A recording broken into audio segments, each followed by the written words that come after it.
Sports, we are officially back. About a little week hiatus when unplugged. Was at the in-laws for the past couple of days.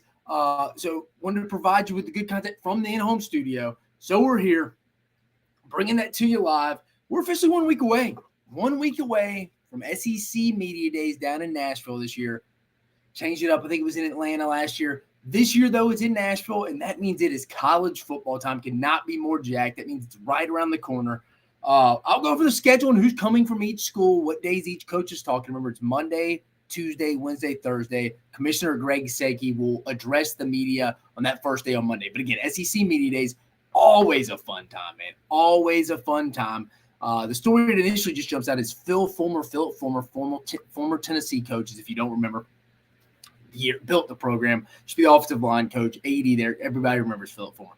Him not showing up to SEC Media Days when it was in Hoover because he got served, or he was about to get served, I believe, at the Hyatt Regency Hotel. Decided to do it from his house.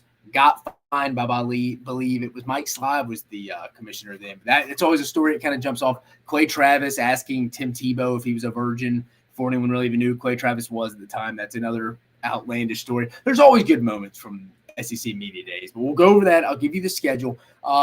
We're not going to get right to portal news. There's really not a lot of portal news to really keep you up with, just from a college football, college basketball standpoint. We got the MLB Draft. I'll talk about that. From a college basketball standpoint, we're about 95% through the storm there from the portal storm, which I've liked. It's been awesome keeping track of that. A lot of big names going different places. I think it keeps college basketball really exciting. I really do like the transfer portal. College football transfer portal a little bit gets a little bit watered down, but the college basketball one, man, good players transferred all over, especially from mid-major up. Seeing how that transpires, that has been fun to keep up with. Probably at 95% there, like I mentioned, though. Remember, some of these teams are going on foreign tours. Some of these guys can graduate. They're going to go hop in the portal if they don't like the minutes they're getting over in Spain, France, Portugal, where all these foreign tours are that these teams will take. A lot of SEC teams aren't doing it this year. That was really last year. Remember, Auburn went to Israel last year, Alabama, Spain, and France. I believe Arkansas went to Spain. Kentucky went to the Bahamas. And off the top of my head, that's really it. Those are the ones. I think Vandy went somewhere else too. Not a lot from the SEC, if any, this year off the top of my head. But again, do not be surprised. We've said the whole time, if some kind of grad transfer doesn't really like his minutes on one of these teams and he enters, I'm calling it. It's going to happen. So nothing to keep you up with right now, but as we kind of get in those August months, someone probably a week before kind of sneaks into a university for the fall semester starts. So keep your heads up on that. I'll keep you updated on that. We're officially 47 days away from the college football season. From an SEC standpoint, you'll be fired up. Vandy, Hawaii will be the first game off that. But I'm here to give you my 2023 quarterback rankings. You've probably seen a ton of people's listed out there. But I've gathered all this just from talking to people who've played against these quarterbacks, who are on staff with these current quarterbacks, these 1 through 14 quarterbacks in the SEC. My own personal evaluations here in the past month, I've been locking in, trying to do anywhere from 3 to 5 games on each quarterback, projected quarterback with some of these transfers. I'm going to give you 1 through 14 straight up. Couple surprises here and there. I'll get into the details, the prerequisites of what went into these rankings when we get to that segment. But we will talk about that as well. The Major League Baseball draft started last night. Going through today was last night.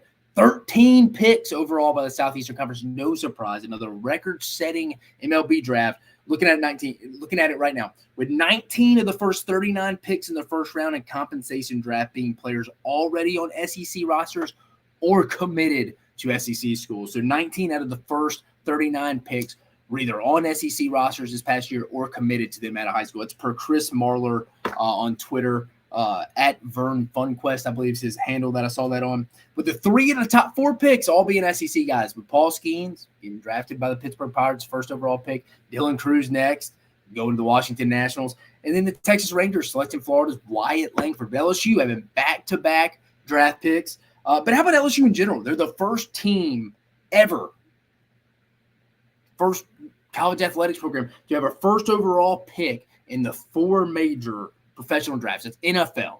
It's Major League Baseball. It's NBA and WNBA is what people consider the 4 main drafts. NFL draft, the Major League Baseball draft, the NBA draft, and the WNBA draft. And with those guys, just some names to refresh you, just so you know. Joe Burrow, Jamarcus Russell in football. Shaquille O'Neal and Ben Simmons in basketball, Paul Skeens and Ben McDonald in baseball, and WNBA, Simone Augustus for you guys to forget about her. LSU top to bottom. I might tell you something you already know, but a great athletics department right now and historically as well. But let's get right to it. Major League Baseball updating you from right now. I'm just gonna give you the first 2 rounds of guys who got drafted. The second round total. What's he got? Rounds 3 through 10 were today. I'm not going to go in the weeds about that. And then tomorrow we'll finish off 11th through 20 rounds. So we got rounds 3 through 10 finished up today. Then you got the 11th through 20 rounds tomorrow. You had the first 2 rounds last night. I'm here to tell you the first 2 rounds and all the picks from the Southeastern Conference. Going first overall, we just talked about it. Paul Skeens, dominant. As dominant as you could be, unless I guess you're Arkansas. 2 times pitched against Arkansas, did not get the win. But Paul Skeens, about as dominant as you could be, about as an automatic win as there could be at the college level. He went number 1 overall to the Pittsburgh Pirates. His teammate, again, LSU went back-to-back. Dylan Cruz went 2nd overall to the Washington Nationals. Florida's Wyatt Langford went 4th overall to the Texas Rangers. Tennessee's pitcher Chase Dollander, 9th overall to the Colorado Rockies. Ole Miss shortstop Jacob Gonzalez, 15th overall to the Chicago White Sox. Vanderbilt center fielder Enrique Bradfield went 17th overall to the Baltimore Orioles. Florida's Hurston Waldrop, pitcher Hurston Waldrop, 24th overall to the Atlanta Braves. LSU's Ty Floyd, who stepped up for him late in the College World Series, had the big game against Florida in the College World Series championship game. 8 innings, 12 Ks.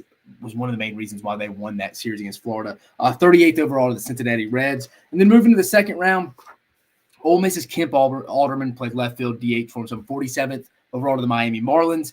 LSU's Grant Taylor, who was out all year, got hurt with the elbow injury. Imagine if they had him. I know they struggled during the season with their rotation, but in the postseason, like I mentioned in the predictions, going into the College World Series, the NCAA tournament regional for college baseball, it only matters how well your staff's doing in postseason. Throw out the regular season success once we announce the regional pairings. It doesn't matter. LSU had the upside, and you had guys like Ty Floyd step up when you need to. But imagine if they'd had a guy, Grant Taylor, who went 51st overall this year and didn't even pitch. Chicago White Sox drafted him. Mississippi State's Colton Ledbetter, 55th overall to the Tampa Bay Rays. Then Florida's right-handed pitcher Brandon Sprout, 56 overall to the New York Mets. Then Arkansas pitcher Jackson Wiggins going 68 to the Chicago Cubs. Like I mentioned, rounds 3 through 10 were today. We got some stuff to cover. We're not going to go into the weeds with that. But then rounds 11 through 20 are tomorrow. Just wanted to update you a little bit on the college baseball draft. A lot of SEC names, as you know. Let's get to SEC Media Days. I'm about to give you the schedule right here. Starting Monday, July 17th, a week from today, we'll have LSU Brian Kelly, Missouri's Elijah Drinkowitz, Texas A&M Jimbo Fisher. Second year, Brian Kelly, some questions he could get. It's probably going to be the adjustment to the league from Notre Dame. It's going to be something he's had. He got a little bit of the lay of the land last year, won the SEC West, as we know. He'll get some questions about that, probably about how the leadership of Jaden Daniels and the development of him through this offseason will be. I mean, they got their quarterback, and Mike Denbrock back, the offensive coordinator back, and they have Matt House is the offensive coordinator. A lot of teams don't have that. Their starting quarterback, both their coordinators back, and obviously the head coach is back. It's a big advantage. And some other questions Brian Kelly could get. That's really it. I mean, kind of being the hunted a little bit this year.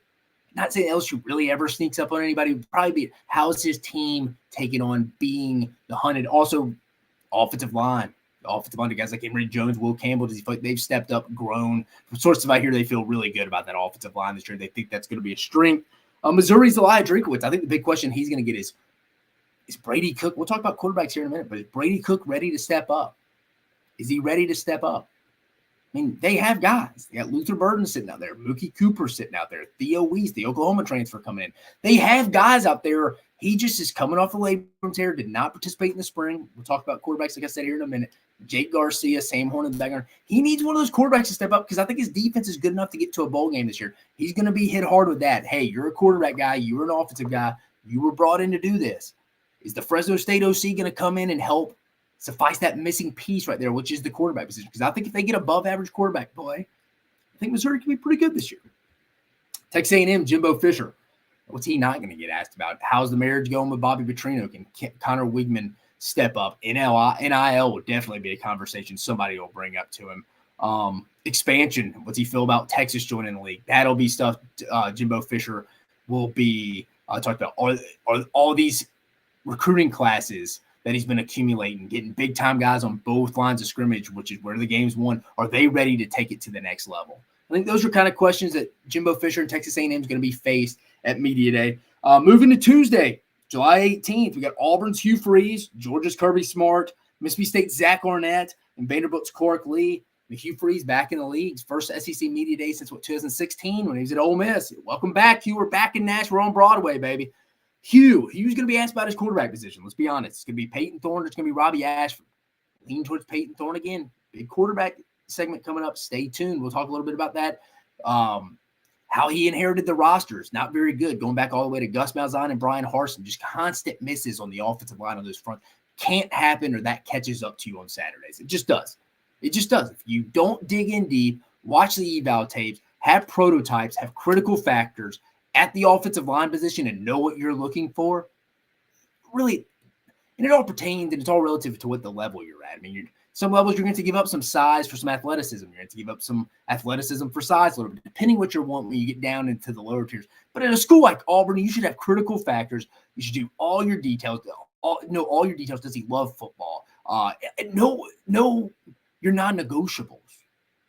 Those are things that they inherited a bad offensive line, Hugh Freeze. So he's going to get they did as good as they could from managing that roster through the transfer portal. Now it's just tying all these guys together that have never played before to go play for one another to reach a common goal. That's kind of what Hugh Freeze is going to be asked about. I'm sure it's about the roster turnover. How's that going? Just the transition back into the SEC. How has that been? How's it been since he's been out for 17, 18, 19, 20, 21, for 6 years? How's it been being out of the league for 6 years? What's it kind of look like now? Obviously, you're bringing in Texas, Oklahoma. But I think those are some questions Hugh Freeze is going to be addressed or going to be asked about. Georgia, Kirby Smart. I mean, let's get to it. He's going to be asked about a lot of the off-the-field stuff this past year. It's speeding issues, 2 deaths from a staff member to a player. So he's going to be asked about that. I know some people don't like that, but it's just what it is. He's going to be asked about that in SEC Media Days. Probably going to be asked about, hey, you're going for a three-peat. How's your team taking on that personality trait? Are they internally motivated? Because externally, everybody thinks they're just going to crawl right through their 12-game regular season schedule. Me personally, I've been outspoken on the show numerous times. I don't think there's really any. I think they're going to run through it. 12. Only chance, and again, we'll see how it goes. It's late in the year. At Tennessee and Knoxville. That'll be the only game right there. He's gonna get asked about his off the field stuff and how Georgia is taking up being the hunted this year down in Athens. And I should say hunted. They've been hunted really since Kirby's been there. But how's his team taking on that mindset where there's only so much extra motivation and external motivation you can get? It's got to be internal. It's got to be internal for them to go win the national championship ultimately. Because I think they're going to get to Atlanta unscathed. That's going to be a different story whether they face LSU, Alabama, or Texas A&M, in my opinion. Then obviously the playoffs is another game. They skimmed by Ohio State, a very talented Ohio State team last year. Georgia honestly probably shouldn't have won that game. They did. They went on to win the national championship, obviously. But you never know in one-game settings. We get to playoffs. So I'm not ready to just fully say Georgia's going to win the national championship, but I do think they'll go 12-0. Mississippi State, Zach Arnett. He'll definitely get asked about his first time being a head coach, going through the unfortunate circumstances of taking over for a legend like Mike Leach. That's definitely what he'll be asked about. Probably some guys stepping up on the outside. The new system with Kevin Barbie, the new offensive coordinator coming over from Appalachian State. How Will Rogers, the all-SEC quarterback, who's been in a spread system in his entire life, how's he transitioned to Kevin Barbie's offense? I think those are the main 2 key factors he'll be asked about. I think Clark Lee, he's going to be asked about at his alma mater. Is his team ready to take that next step and get to bowl eligibility? I think he's done a great job so far. I think most people recognize that. Again, it's tough not to pick them again to finish last in the East with everything going on. But I do think there is a chance for them to get to a bowl game if they can get some wins. They can sneak up on some people. But I think he's going to be asked about, hey, can they take it? You've done good your first 3 years. Now it's time to go get that bowl eligibility. I think he's going to be asked about that, the progressions through that offseason. Wednesday, July 19th, Alabama, Nick Saban, Arkansas, Sam Pittman, Florida's Billy Napier, and Kentucky's Mark Stoops. Oh, man. Nick Saban. I think Nick's going to ask about how the transition between Kevin Steele coming back to Alabama to take over the defensive coordinator position, and how Tommy Rees has been as the new OC. I think he's also going to be asked about what's the quarterback situation looking like? What's the feel? Nick Saban's always good for a good quote. 2 or 3 at SEC Media Days. I'm expecting something like that. Probably he's going to be asked about, hey, do you feel like you've been overtaken in the SEC by Georgia and nationally by Georgia? I think he's going to get a lot of bulletin board material he'll be able to bring back to his team when he talks to them before summer workouts again. Because just in my history of working in college football, these head coaches get in front of their teams a couple times a week before workouts, before the 7-on-7s, the script periods, and can talk to them kind of, Alabama's going to get a lot of bulletin board material from this SEC Media Day, more than they've had in 8-9 years probably, because everyone's going to be picking Georgia. Some people are going to be picking LSU. I think the media is going to pick Alabama to win the West, but a lot of people more so in a long time are going to pick LSU to win the West. That's fine to Nick Saban, but I think he's going to have a lot of stuff to bring back in his briefcase from a motivation standpoint for his team, more so than he's had in a very long time. Very long time. Sam Pittman. I think he's going to be asked about his two new coordinators. Obviously, Dan Enos coming back to Fayetteville, Travis Williams coming over from UCF to be the new defensive coordinator. I think he's going to get asked about this. He's going to get asked how KJ Jefferson, how has he been in a new kind of pro-style system. Maybe a little surprise for you again with the quarterback rankings coming up here in just a minute. I think he'll be asked about that. Is the defensive secondary improved? He's going to get asked about that. Do they have the depth on the defense to make it through an entire season? And how big of a season, springboard season, is this to get? Because after 2020, the COVID year in 2021, everybody's like, man, Arkansas, let's go. I'm riding with them. Last year, a little bit of a dip. I think this year's a big year for Arkansas. I think the two new coordinator hires are going to be make or break. I think he knows that. So it'll be interesting to see what Sam Pittman says in that regard. Florida's Billy Napier.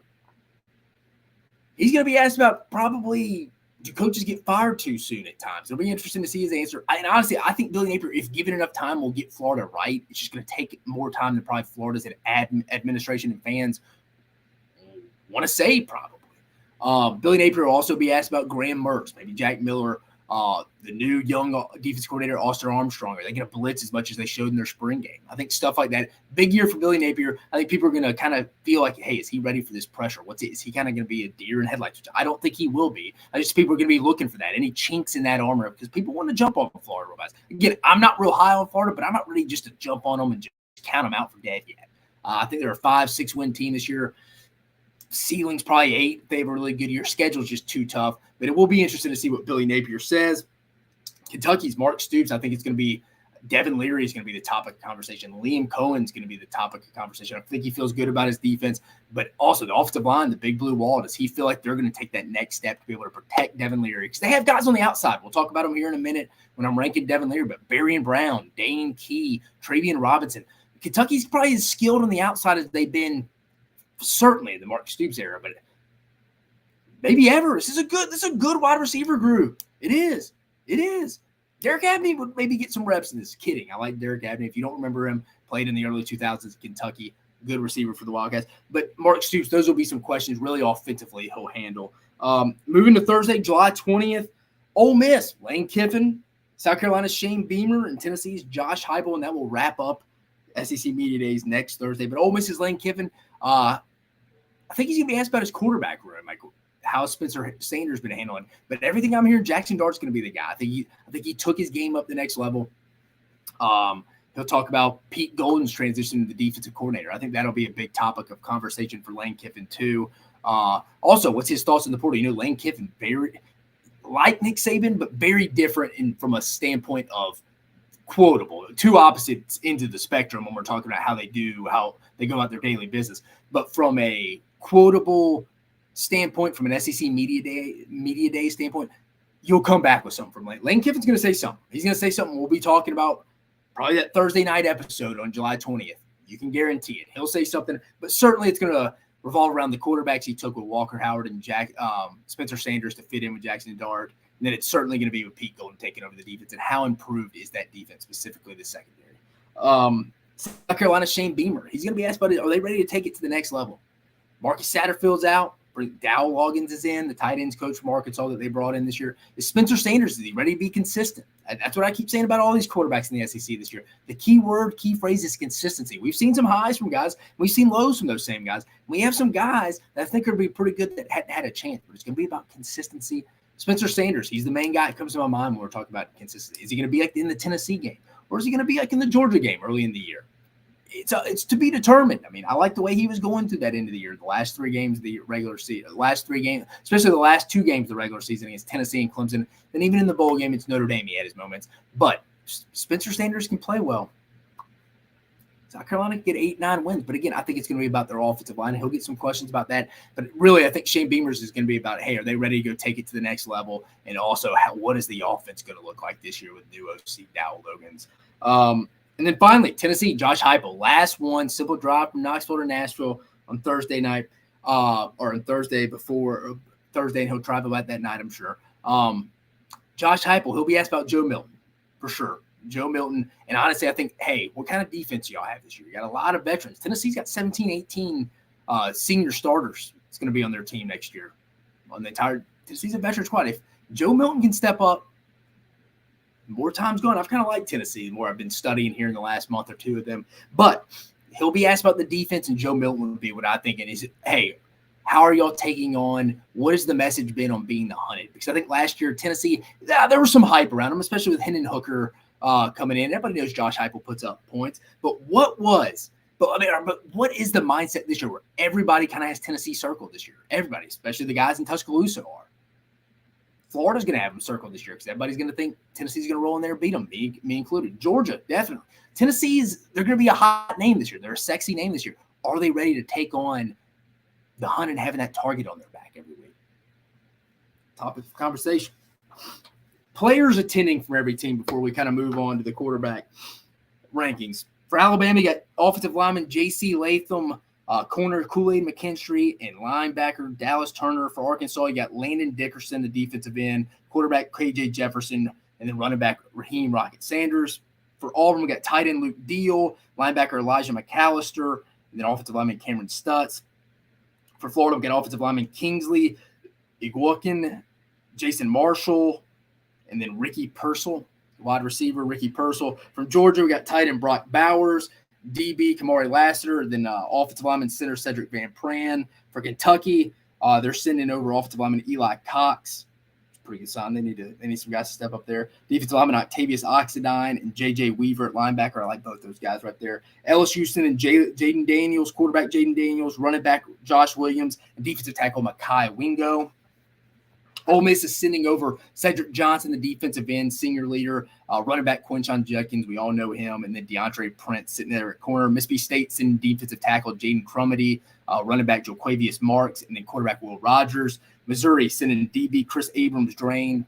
Hey, it's a Panhandle kid down there. Offensive lineman Javon Foster, then defensive lineman Darius Robinson, And then South Carolina sending defensive lineman Tonka Hemingway, punter Kai Kroger, then quarterback Spencer Rattler. Tennessee sending quarterback Joe Milton, defensive lineman Amari Thomas, and then tight end Jacob Warren.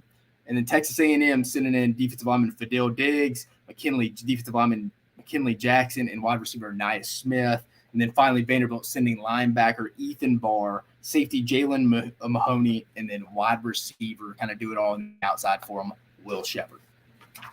SEC Media Days, man. Fun time. It means college football is just around the corner.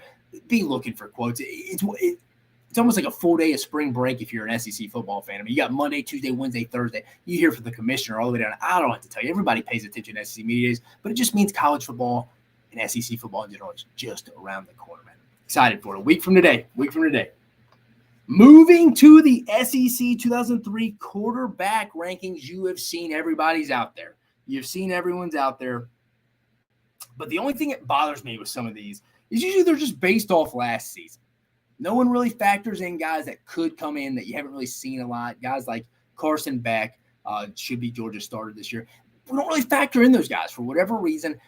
And I think someone could make a fair argument that it's like, well, I don't really know what that guy's done. I hadn't seen him play. But I think you got to go back, evaluate the film he does have, evaluate maybe even some of the high school film. Going back to Providence Day with Carson Beck. He was committed to Alabama at one point. Decided to go to Georgia. Obviously, it's where we're at.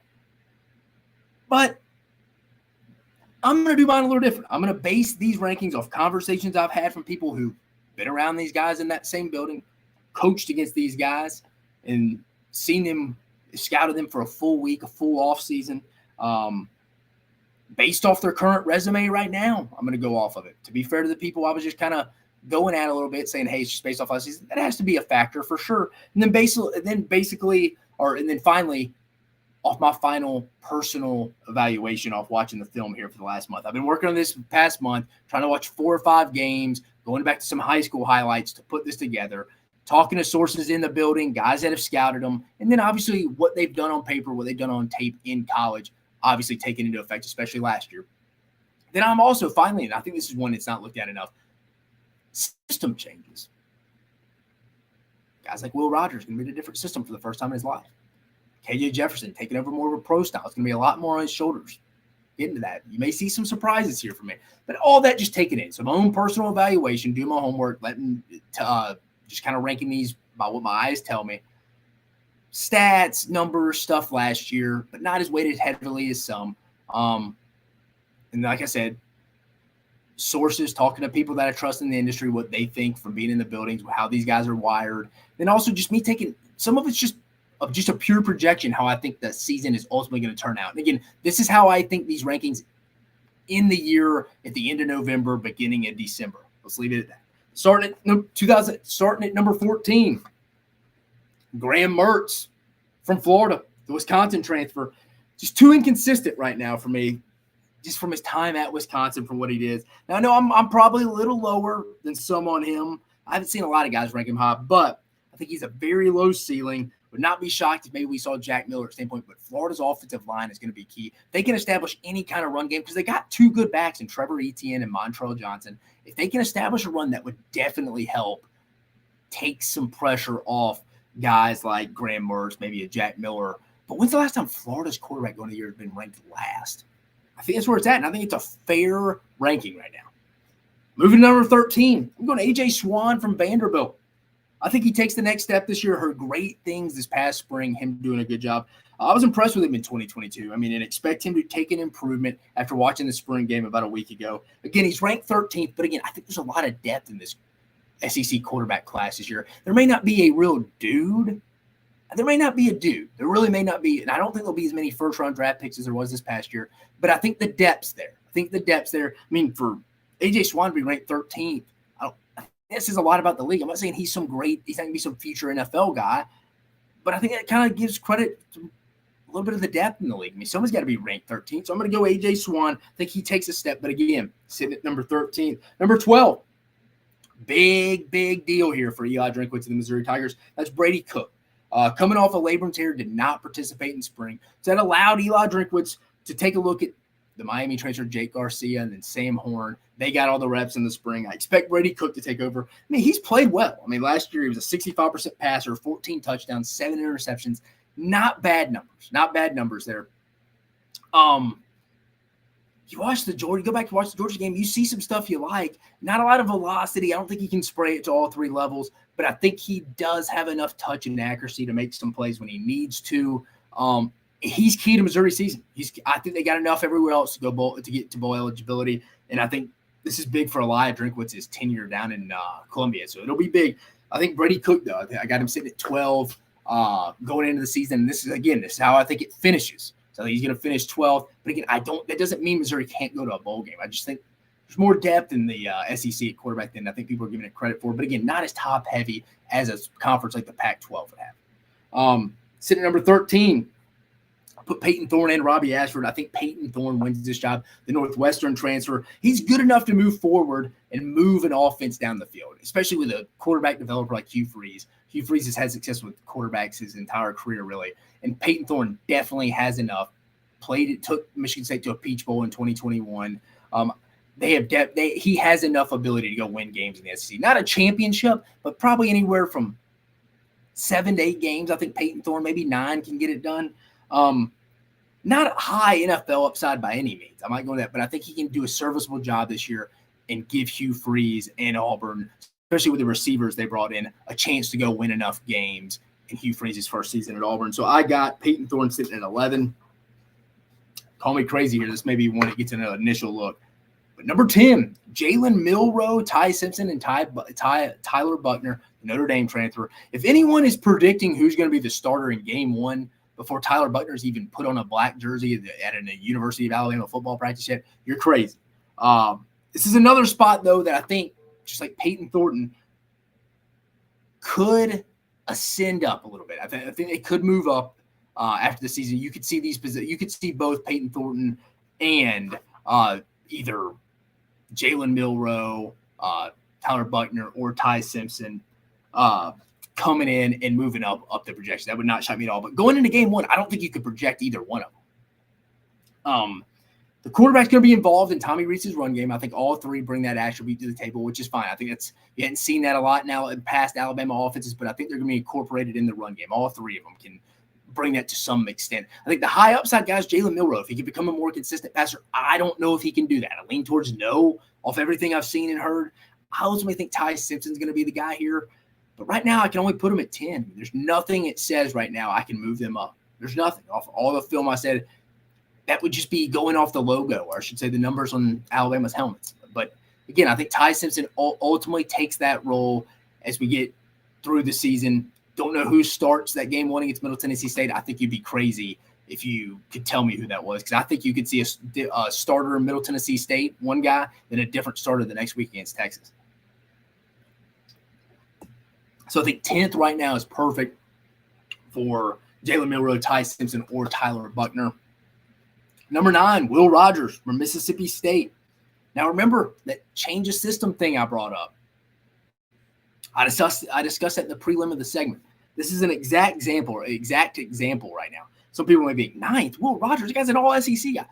System change, man. He's been in a spread offense, even going back to his Brandon high school days. And this doesn't mean he's going to have a bad year. It's just like A.J. Swan to me. He could have I think State could be solid this year, win anywhere from 7 to 8 games. And I still think he could be ranked 9. But I think some of his stats are going to go down. I mean, listen to this stat. Only 40% of Rogers' passing yardage total last year came before the catch. That's from College Football Analytics. The short passes through the Mike Leach system aren't going to be there. He's going to have to make more throws downfield, which is going to probably lead to some more interceptions. And his completion percentage is going to be down. I mean, at one point, I think he was at 72% completion percentage. That's not normal in the SEC. So that's going to go down some. I think he's going to go down some. I think there's going to be a transition period for that. So that's why I got Will Rogers sitting at 9. That by no means I'm saying he's going to have a bad season or Mississippi State's going to have a bad season. I think there's just going to be a little transition to the Kevin Barbie offense for Will Rogers being in a more pro-style offense for the first one in a while. And some of these guys, like Riley Goday at the tight end position, or Jaquavius Spivey, guys like that, the Georgia transfer Goday and Spivey, the TCU transfer, they can help a guy like Will Rogers with a new system. So I got Will Rogers sitting here at 9. I think that's fair. Moving to number 8. Connor Weigman from Texas A&M. Connor Weigman from Texas A&M. Bobby Petrino and Jimbo Fisher's biggest project heading into the 2023 season. If Connor Weigman can step up and reach his full potential, which I think he can, because I liked what I saw last year, didn't have a single interception, and he was thrown into a rough situation. I kind of like Weigman in this. I think with Petrino and Jimbo Fisher, if we can put egos aside, there's enough raw mold, raw clay at a Connor Weigman to turn him into a pretty good quarterback and let Texas A&M go win 9-10 games this year. So right now I got him at number 8. I think he's going to be pretty good this year. Moving to number 7, Ole Miss starting quarterback Jackson Dart. He's the guy I think it's going to have one of the guys going to have the bigger years from what I'm hearing. I think Lane Kiffin pressed all the right buttons, bringing in Spencer Sanders and Walker Howard, and I think Walker Howard's the future for Ole Miss. But Spencer Sanders, I've heard Walker Howard's even above Spencer Sanders, and Walker Howard would be taking the 2 reps right now if we started tomorrow. Our fall camp started tomorrow. But word is Jackson Dart has elevated his game. He's living in the facility, more of a mature guy this year. And I think him having some competition pushing him behind him in the spring made his game better. I mean, he's kind of a Brett Favre guy. His highs are highs and his lows are lows. Not saying he's some future NFL Hall of Famer, but he'll make some unbelievable throws with some nice touch, some hand talent. And then he'll make some poor decisions and throw some bad interceptions. Now, some of that is, I think, Lane Kiffin and putting him in some bad situations, going for it on 4th down and stuff like that. But again, I think Jackson Dart's ready to take that next step this year. I think he's ready to take that next step. I think the SEC in general has got a lot of just gamers this year in the league. I don't know about a lot of pure NFL talent, but Jackson Dart's a guy like me. He's kind of like a guy like Brett Favre a little bit, to me, that is a little bit of a gamer. And I like that in him, especially from the college level. We're not ranking this from an NFL draft standpoint. Total opposite. Jackson Dart could have a great NFL career. I'm not leaning towards that right now, but I do think he takes that next jump. I think he leads that Ole Miss offense next year. And I think the tight ends this year are going to be his big friend. The Cole Priestcorn kid, Caden Priestcorn kid from Memphis that transferred in. If Michael Trick can stay on the field not kind of be somewhat of a head case. I think he could help this year. He's just got to be healthy. I mean, the best ability is availability. So I think the tight end position is going to be there for Jackson Dart, but I just think he takes that next step this year. From everything I've heard, I think a big season's ahead with the Ole Miss quarterback in Jackson Dart. Number 6, this is probably the bigger shocker in my rankings, KJ Jefferson. Yes, my big surprise is I just said it. Again, I think this is a system transition right here. I've actually not seen anybody have him lower than 3rd on a ranking. I'm looking here right now. Yep. But I think the new, more pro-style system that Dan Enos is bringing in is going to be an adjustment for KJ. He isn't going to have a bad season, just like Will Rogers isn't going to have a bad season. But I do think he takes a step back. I think it's the best way to explain it. I don't think they're going to have bad seasons, KJ Jefferson or Will Rogers. I think they're just going to take somewhat of a step back with new systems. Sometimes I say this, but again, I guarantee you KJ Jefferson will have a big game against one of these Mississippi schools. Remember, he's from Sardis, Mississippi, right down the street from Oxford. He usually has a big game there, either against Mississippi State or Ole Miss. Probably will happen again this year. He takes that game personally. But sometimes these coaches put too much on these guys. I'm not ready to say Dan Enos is going to do that or not. But there's a lot of pre-checks at the line of scrimmage. A lot of different reads he's going to have to take. A lot of pre-snap, pre-check at the line of scrimmage. Some stuff he's going to have to bring back to Dan Enos to the sideline, if that makes sense. So usually between series, most people knows, the quarterback's talking to his offensive coordinator, hey, I saw this, linebackers blitzing off the edge, or hey, they're doing a fire dog blitz between the A-gaps. They're talking. From what I've heard, he struggled with that in the spring. I don't necessarily know if KJ Jefferson has a lot of football intelligence or really knows defenses ins and outs. He doesn't have to be Peyton Manning, Tom Brady, or Drew Brees here. But again, this is a big transition for a kid. It's probably just always he's been a one-read guy. I know he was in the Briles system with Kendall Briles, and he did well. So that's not a knock. It is what it is. These offensive coordinators in college, their job is not to totally get them ready for the NFL. It's to win football games. Nobody's ever retained their job in college because, man, he didn't win a lot of games, but he put some guys in the NFL. Now, most of that usually goes hand in hand. If you're putting guys in the NFL, you're probably winning games too. But you get my point. So Kendall Briles did what he had to do. He put up yards. He put up points. He did what he had to do with KJ Jefferson. But I think he's an overall quarterback. KJ Jefferson's not there. He's a freak from an ability with his arm and his ability to maneuver in the pocket. And he's almost an extra running back, just a bowling ball. Just from going back and watching the film, not a lot of quick twitch, but the initial tackle never brings him down. And again, he's not going to have a bad year. I just think there's going to be some struggle. I don't know if he's always going to be able to come back and communicate to Dan Enos exactly what he is seeing on the field from the defense. And that's an issue. It's going to be an issue. A lot of pre-checks, a lot of kills at the line of scrimmage. I don't know if KJ Jefferson's ready for that. I'm leaning towards no from what I've heard. So that's why I have him at 6. I think that's fair. I'm probably one of the few, the proudest doing that. But again, that's just off my own eyes, talking to sources. I think it's going to be a struggle for him. I hope I'm wrong, but I think it could be a struggle. And by no means, again, does this mean he's going to have a bad season. I think he's going to have a solid season, but I think he regresses a little bit. Moving to 5. Moving to 5th. Spencer Rattler from the University of South Carolina. Spencer Rattler has the most upside, I think probably him and Joe Milton, of anyone in this conference. When he is on, no one's better in the conference. I mean, some could be as good, but not as – I don't think you could say outright better. But consistency, like I said earlier, that's the key. When I talk about consistency, he's a kid that comes to mind. Spencer Rattler's a guy that comes to mind. He's really not been consistent since the 2020 season at Oklahoma before he transferred to South Carolina. Now, new OC, Dow Logans, I think it'll be a breath of fresh air, kind of take a lot of stuff out. I think South Carolina's offense last year, let's put it this perspective. I think South Carolina's offense last year was a lot like the Cheesecake Factory. Hear me out. It was a lot like the Cheesecake Factory. It's a big menu. In college, I just mentioned it with KJ Jefferson. You can put too much on the guy sometime at quarterback. I think Spencer Rattler and Shane Beamer, like what Dow Logans has brought in so far, bringing in a limited menu. Let's get good. Let's get really good at making steak, or let's get really good at making sushi. We don't need all these pastas, these pizzas, all these appetizers, chicken marsala. We don't need all that. Just be good at what we're good at that fits within Spencer's system. I think Dow Logans is going to be able to do that. So I think Spencer Rattler sitting at 5. Some people be like, well, you sound like you like him. Why do you have him at 5? Let's move up some guys a little bit. We're getting to that. And to be fair to Spencer Rattler a little bit, a lot of it's going to be key on his offensive line, kind of like Devin Leary at Kentucky. If you can run the football, they have issues after Juju McDowell. They have running back depth issues at South Carolina. If they can run the football at South Carolina, that's really going to help Spencer Rattler. And that's an obvious statement. If you can run to set up the pass is what you do. So that it's going to help any quarterback if they're able to run the football. It's going to give him a lot of one-on-one situations outside. But offensive line will be key for Spencer Rattler. But moving to number 4, Devin Leary from Kentucky. Just mentioned him a little bit. Good watch. Go watch it. Go watch the Clemson game from 2021. Good size, overall athletic ability in the pocket. Can throw at all 3 levels. Has good hand talent. Can layer the football. I enjoyed watching this kid's eval tape. I really did. Has weapons on the outside that no other Kentucky quarterback, probably except last year with Will Levis, have the same guys. But the offensive line was not there. I expect the offensive line to be better. Again, Spencer Rattler and Devin Leary, tomato. The offensive line is going to be the factor on probably where those 2 teams finish. I think those 2 teams are right with each other. Who finishes third in the East? Probably who has the better offensive line. But if both offensive lines can establish a run, again, that helps both quarterbacks. But again, he's got a lot of weapons. Tavian Robinson, Dane Key, Barian Brown.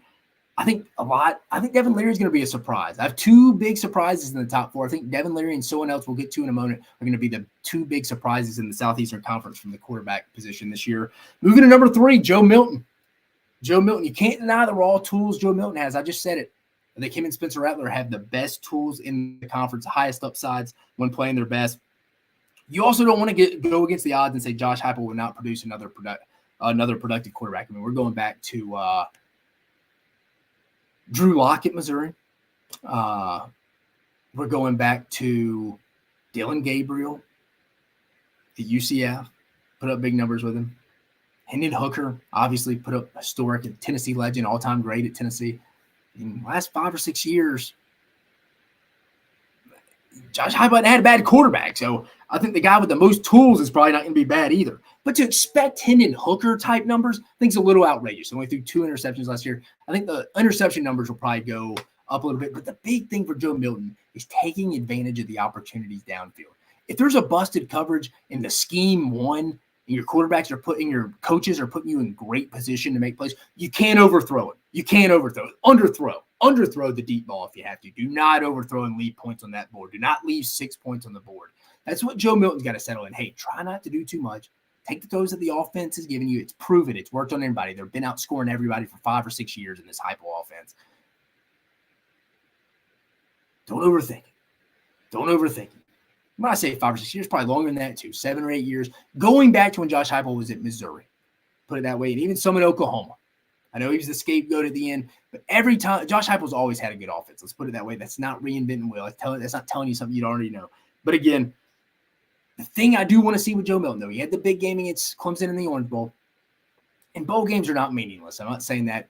Go watch the bowl games and tell me if you think they're meaningless. If you really think they're meaningless. People seem to be getting pretty excited about that, and the players on the field seem to be getting pretty excited about their play. And also, they're still watched. Go look at the TV ratings during bowl games.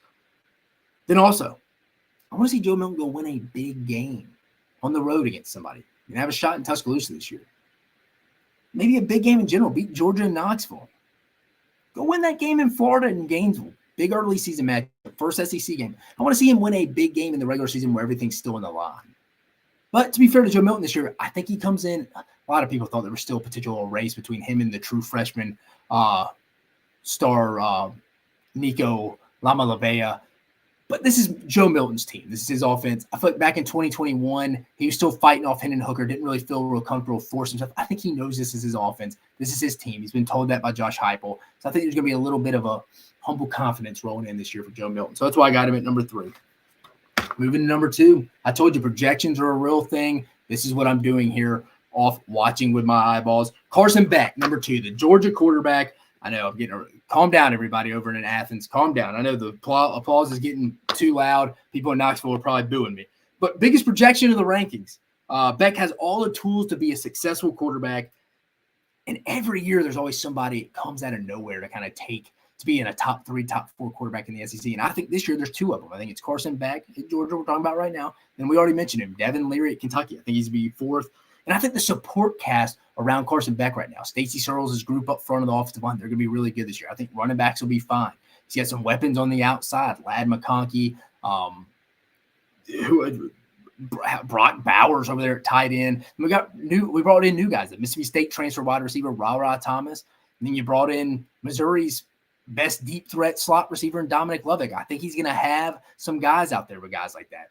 I mean, I think he's going to have – I think the additions of Ra Thomas and Dominic Lovick are massive for Georgia this year. And you add in the fact the offensive line, the big uglies. And, again, they're going to be able to establish the run. It's going to help the quarterback is what I've been talking about. I think Carson Beck, call me crazy. Early Heisman. There's a reason why Vegas has him as the second highest odds of any SEC player right now to win the Heisman. Vegas is seeing it too. Go watch the film. Go watch the film of Carson Beck and Devin Leary and come back and tell me, Dave, that's not that crazy. You may have them in the top 4. Just saying, I think Carson Beck's under the radar Heisman candidate. Situation's going to be there. His team's going to be winning a lot. Support cast. He's going to be eased in. He's going to win this job. Kid has all the ability. The Jacksonville product. He's a dude. I'm telling you. And then finally, number 1, only one man left, Jaden Daniels from LSU, the 5th-year senior that really grew as the season progressed last year. Daniels, smooth athlete, very comfortable in Mike Denbrock's offense and also working with LSU's quarterbacks coach Joe Sloan. I think the second year, same OC, it's going to be massive. And that's why LSU's getting picked by a lot of people to win the SEC, not only because they have their offensive coordinator back, they have their quarterback back, they also have their defensive coordinator back. But that's why a lot of people like LSU, and that's fair.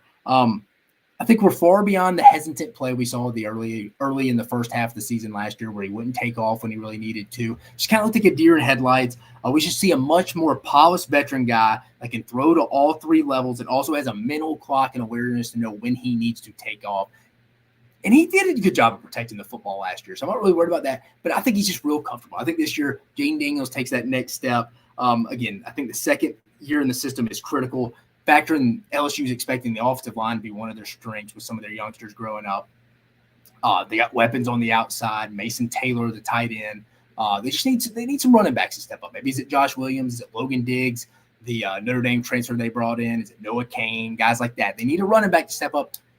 But I think the offensive line there is going to be fine. He's going to be there for them to take that next step. And again, that's why I got Jaden Daniels number 1. I just think he's going to be their 5th-year senior. Played a lot of football out at Arizona State. Last year got his feet wet in the SEC. His OC's back. His quarterback's coach back. Just a comfortability level. He's been there all spring. He knows it's going to be his job. And I think a guy like Garrett Nussmeier, I think LSU would feel fine if he played other. I think he pushes Jaden Daniels every day. I think it's Jaden Daniels' job.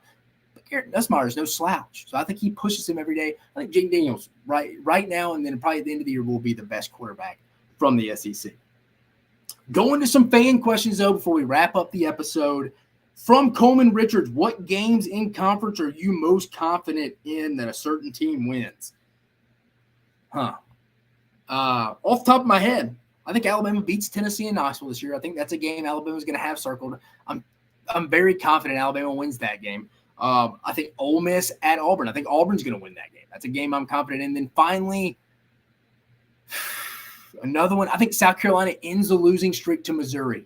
I think they go to Columbia, Missouri, and in that, it's one of the few teams. That's a team Shane Beamer has not beaten since he's been in the league. He's not beaten Elijah Drinkwitz in them. He's 0-3.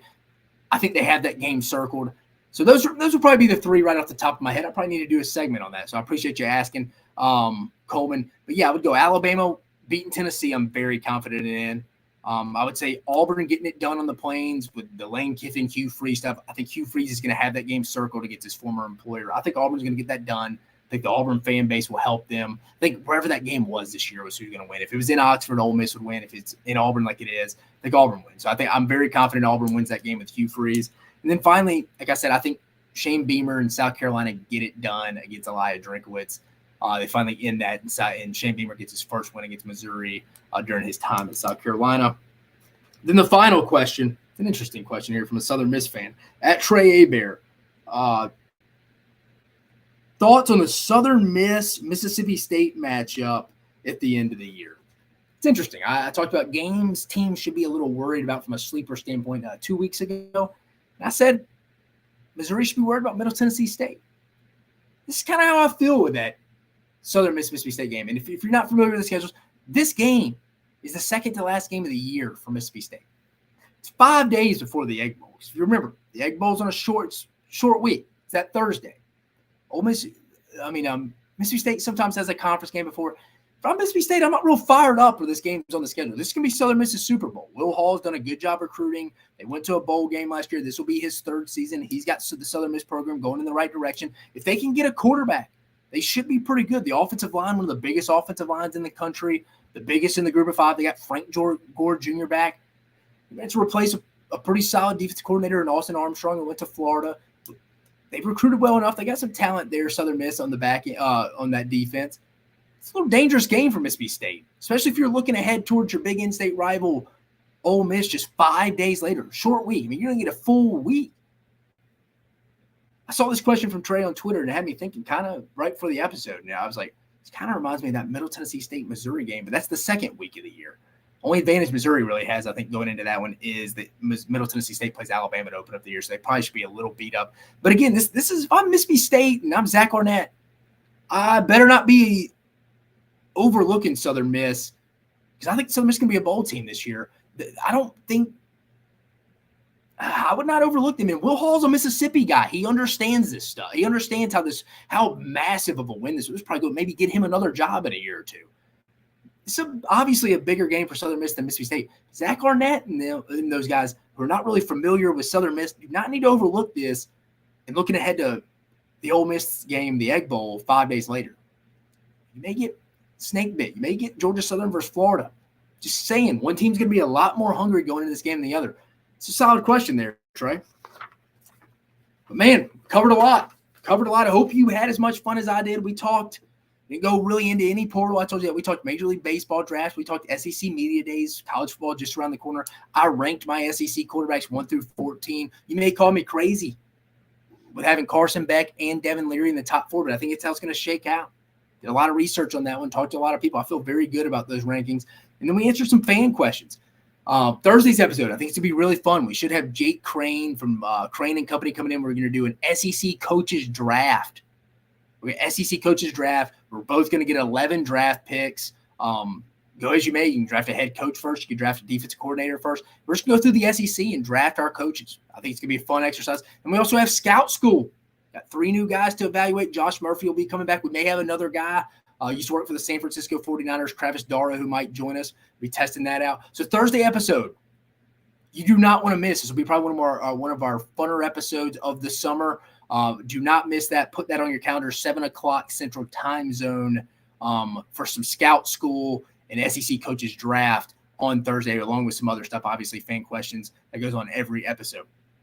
But again, I appreciate you joining us. I had a blast giving you the rankings, 1 through 14 of my quarterbacks, talking everything else we talked about, Major League Baseball draft, fan questions, SEC Media Days. I had a blast. Was out last week. Apologize for that. We're back. We're rolling, baby. College football just around the corner. Major League Baseball draft wraps up tomorrow. But again, I appreciate you joining us on this episode of Mach 10 Sports. You have a great week.